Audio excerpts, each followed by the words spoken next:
Welcome to my podcast studio here on site at the AI Week 2025. I'm really looking forward to the conversation. Let's go.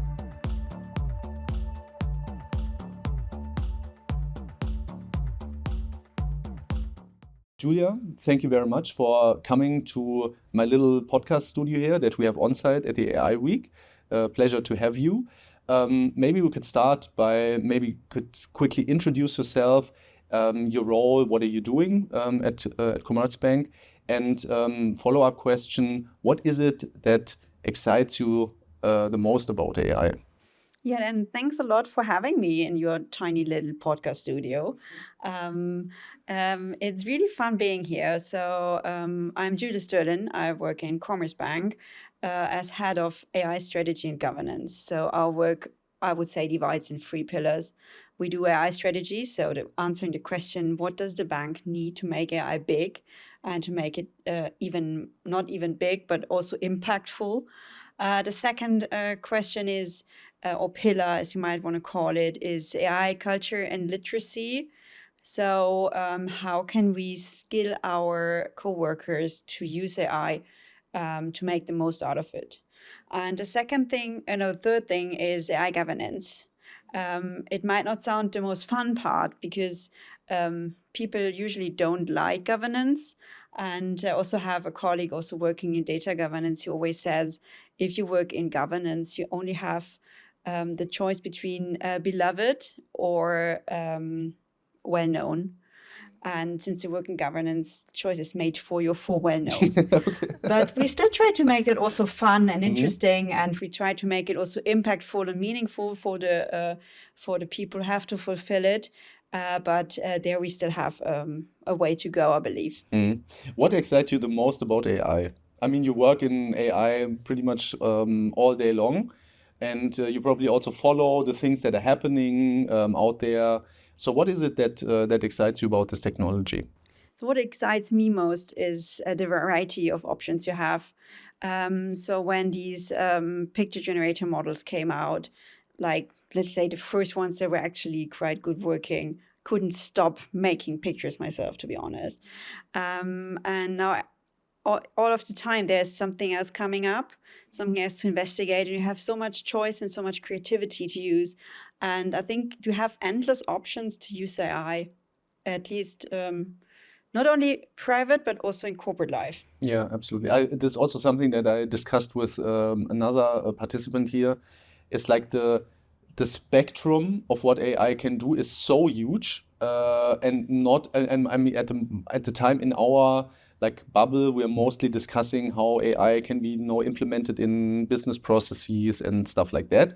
But there's a much broader actually spectrum of potential applications in education, in the sciences, in medical applications, in all those kinds of fields that are not like really business kind of stuff. But if you really think about it, what makes then at the end of the day the large impact of the technology is maybe actually not the implementation in whatever business process. It's actually the things that are lying a bit beneath the surface. I would say. So I totally subscribe to that thought. Do you think that AI is over or underrated as a technology? It's a bit of a tricky question because I think it can be both at the same time. But what are your thoughts about this? So I would say, especially in my job, I have multiple stakeholders, and depending to who you talk to, I would say it's both. It's sometimes underhyped and sometimes overhyped. Why would I say it's sometimes overhyped? Because there are people who are really on fire when it comes to AI, which is great.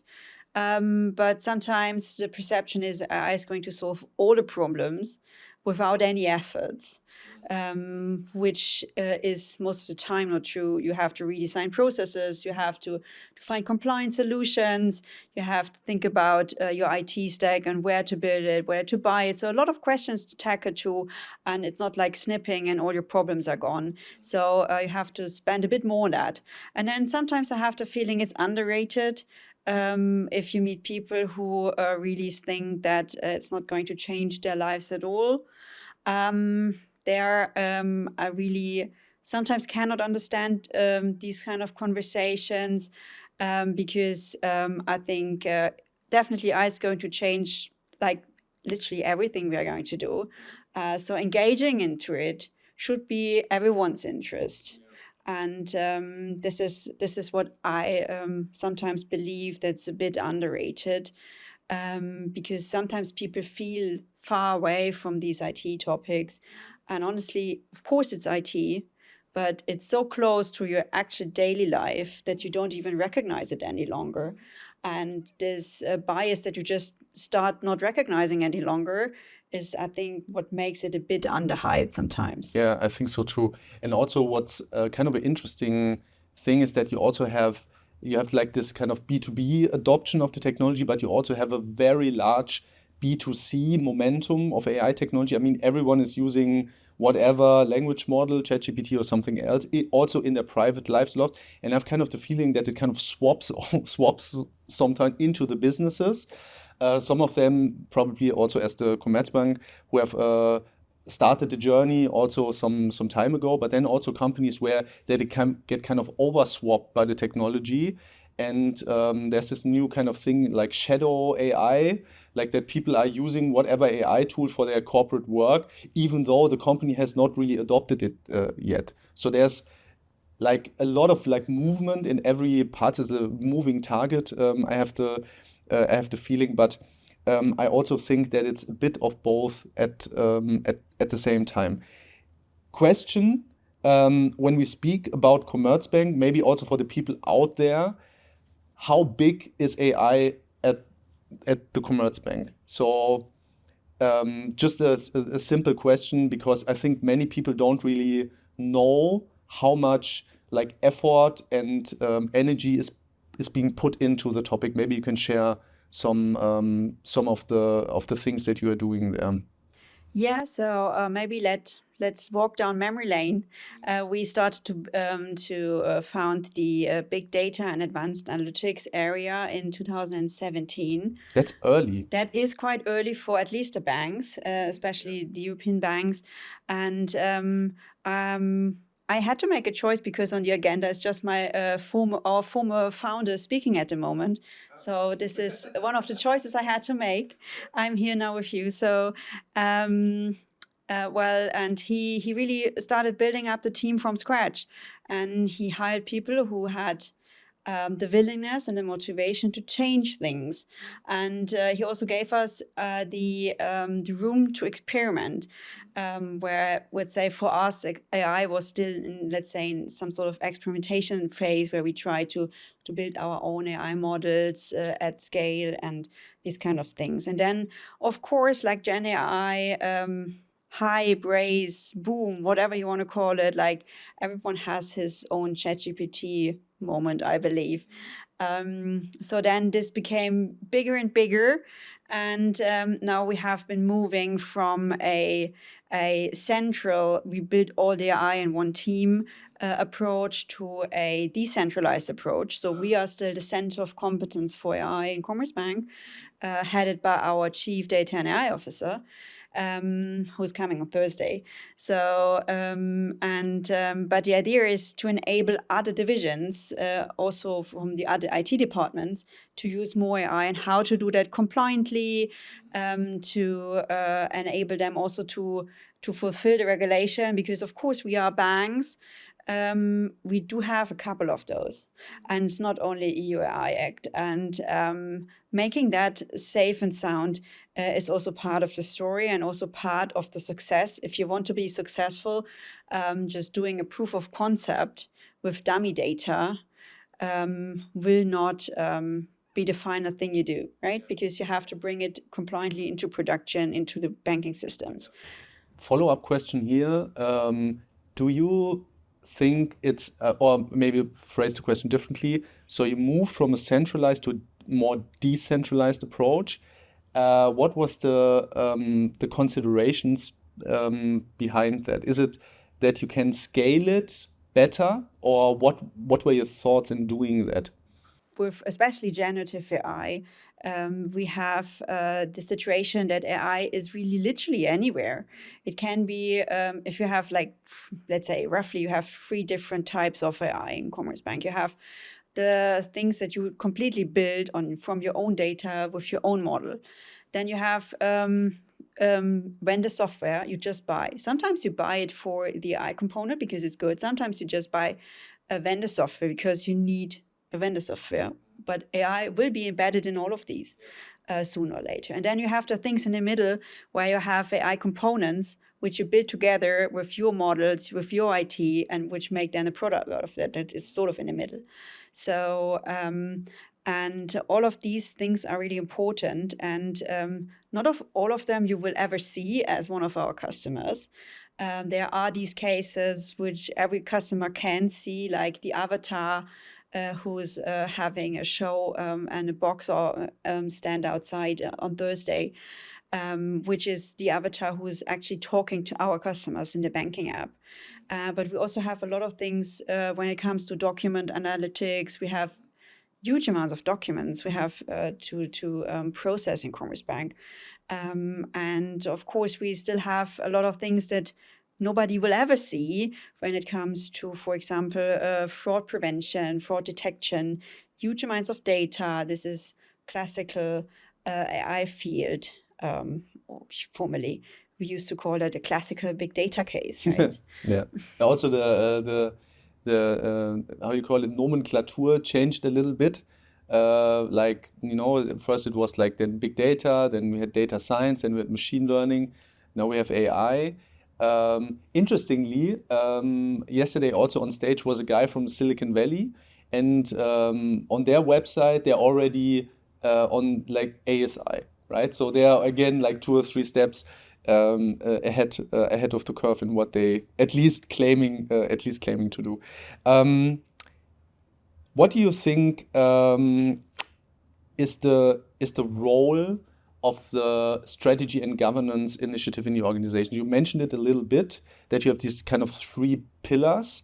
Maybe you can share a bit, 2 or 3 sentences more about that. Why do you think that strategy, governance, and literacy are the key components to success with AI? So I think, of course, you need a plan. You need to understand what needs to be done to make AI big. I think this is a plan like every company should have or should develop, and also keep up to date because, especially in the field of AI, time is ticking a little different from what we are used to sometimes in banking. And keeping that up to date, I think, is super crucial. So this is the first part. And then the second part with the literacy, I think it's about engaging people, about bringing AI and the tools you can use to the people who actually could use it or should use, and explain it in a way that is going to be fun for them to use it. Because if it's not fun, why should they use it? And making the most out of that is sometimes not clear to everyone. So explaining that, how that works, how can you make use out of that, and what maybe shouldn't you do? For example, there is a lot of things we should keep in mind. There is a gender data protection regulation. We have to take care of our data. This has been true for, let's say, old-fashioned IT, is now still true. And we cannot forget about that because we are so hyped with AI, right? To establishing trust, not only to our coworkers is important, but also to our customers. So what we did in establishing the trust was in particular 2 things. We negotiated with our works council the so-called AI principles, where we laid down back in 2023 already how we are going to use AI with our coworkers and honestly not against them. So this was a learning journey for all parties. And I think it was quite well received because it was a key pillar in establishing trust to these tools. And now this is not a one-off. This is a daily work to really live that and make that impactful. And now, in the middle of the year, we also launched a campaign for how we trustworthily apply AI and made an AI promise to our customers that we are going to use AI safely. So this kind of, let's say, human factor in the equation seems to be pretty important. I think this was also one of the topics you discussed on the panel previously. And could you also maybe highlight a little bit the importance of governance in the process? I know you always say that people think it's somehow boring or whatever, but it's actually very necessary. And I think also in the maturity journey of companies adopting AI technology, at some point, sooner or later, they will be hitting that topic. So why is governance so important? And or why is governance so important for scaling AI also in the organization?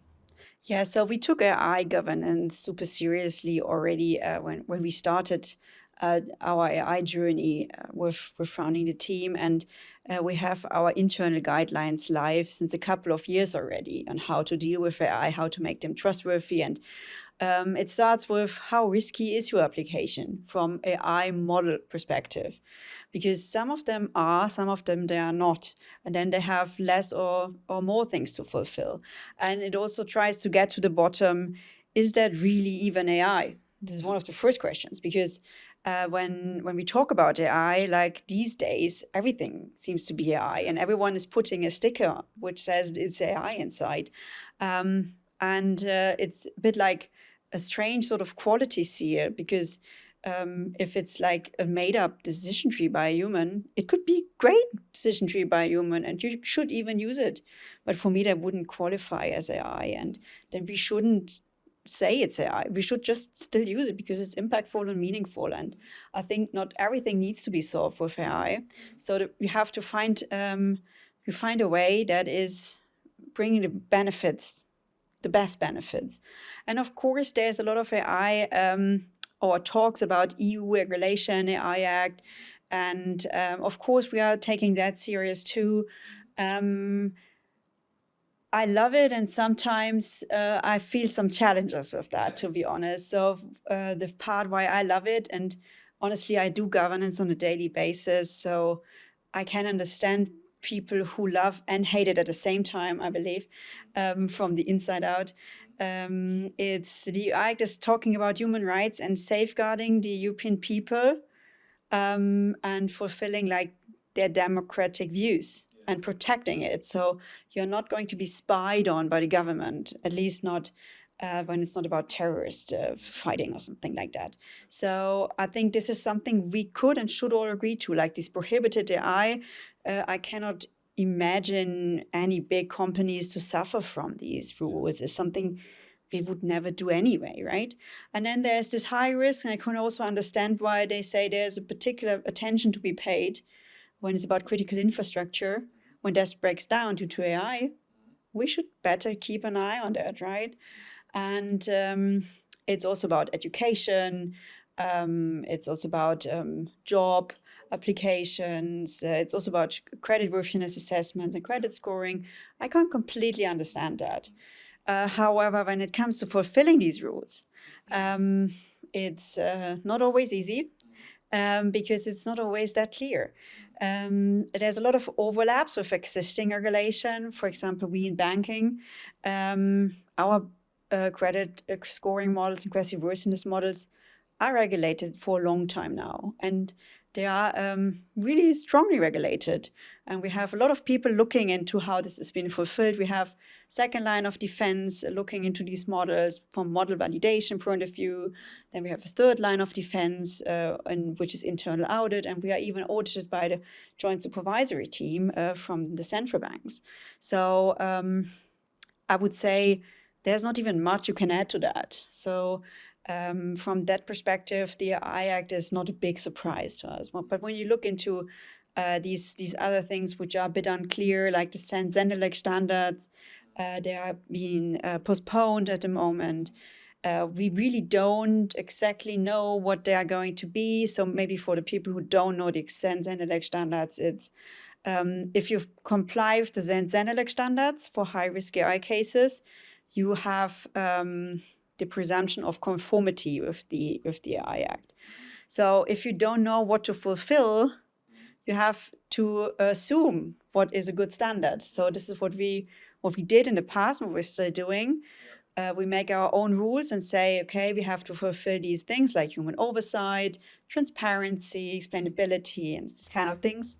I have a follow-up Yeah. question to that. Is this somehow different compared to other regulations that hit the banking industry in the past? So, for example, there's also, I don't know, DORA or stuff like that.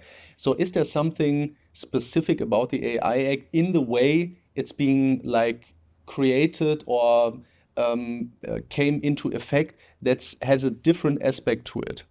So I would say we are a bit used to that there are a lot of documents are coming out on really short notice, something we've experienced in the past. What is different, I think, from our point of view, or at least my point of view, is that the number of notification bodies is quite high. So per country, you have your notification body who's overseeing the AI implementation in that country. So we have really numerous countries in the European Union. Yeah. And if you have business in all of these, you have to maybe contact all of these.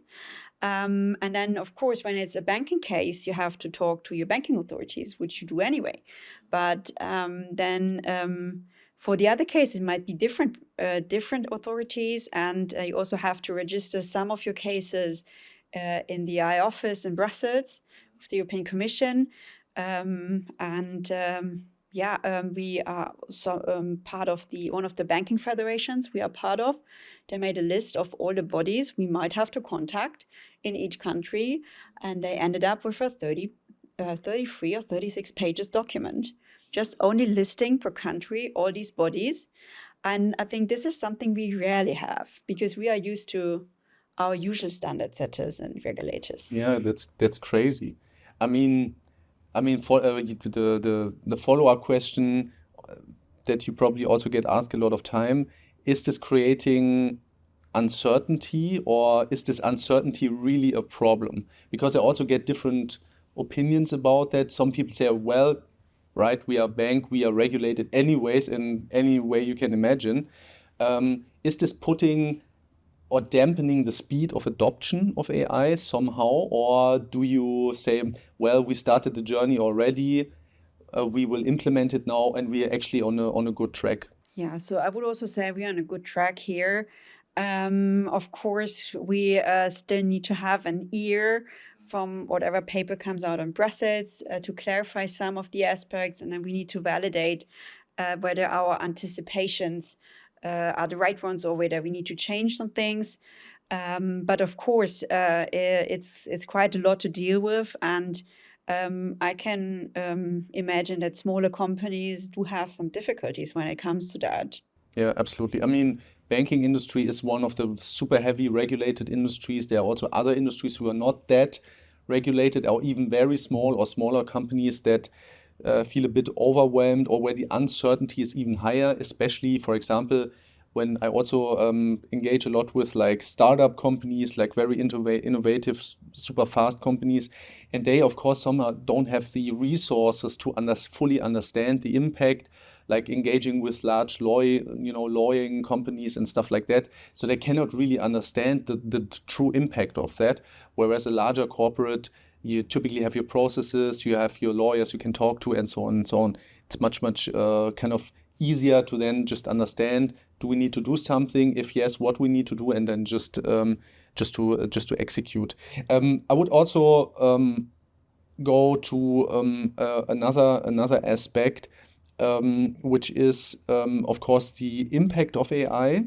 Here would be just interested. I'm probably doing a lot of different things in all kinds of different areas in the bank. Where do you see, when you think of a value chain of a bank, where do you see the biggest levers in AI technology? Is it more on the, let's say, process optimization, doing things faster, more efficient? Or is it more maybe oriented towards the customer and customer experience, or even top line improvement, sales increase? What do you think? Where does AI, really fulfill its promise? Yeah, honestly, I would say most important things are four for us.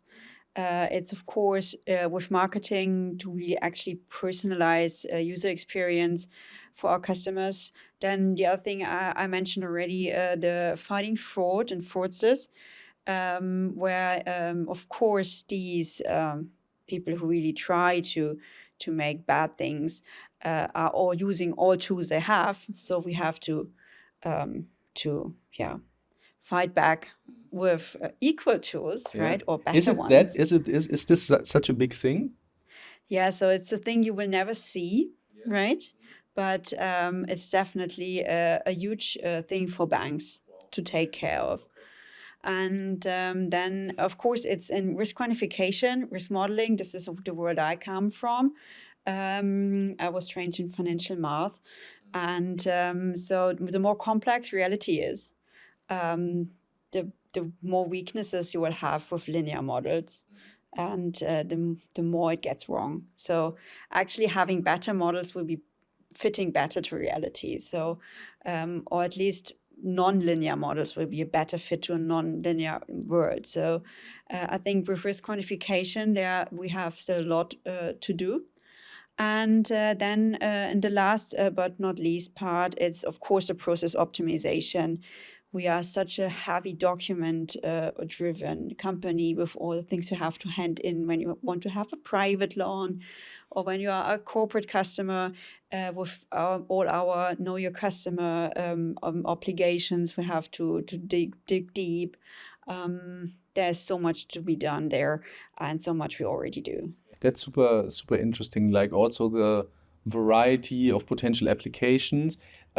Just one follow-up questions regarding that, because just out of personal curiosity, I mean the spectrum is huge.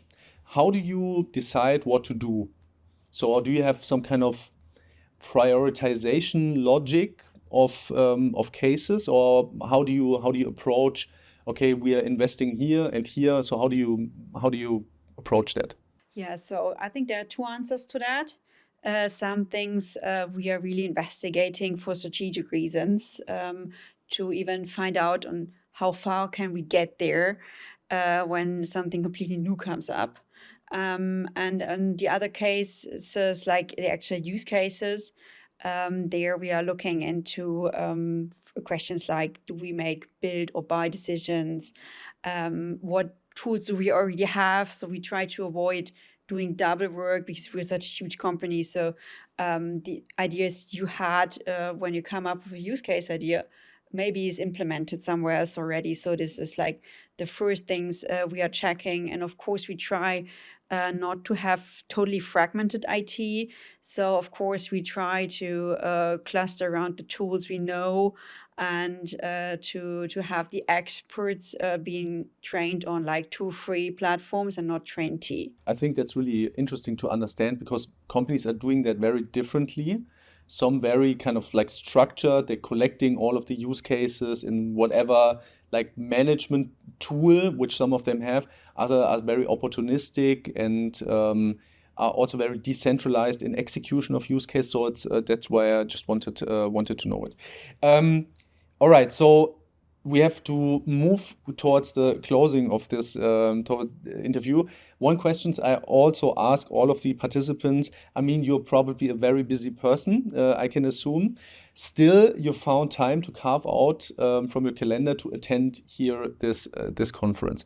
I'm curious to understand. So, what is it that you expect in visiting such an event or any other event you visit? In terms of like what's in for me, what are you looking for when you're visiting an AI conference or something? So what I expect from AI Week, and what I always are happy to find with AI Hub, is that it's cross industry. Like the day to day, it's a cross industry day. So this is what I like most, because you meet people you rarely meet in your, let's say, banking bubble. And it's always interesting to hear how other companies are doing it, because of course, building AI is something that like everyone does. So in hearing what the others do is, I think, totally interesting to me.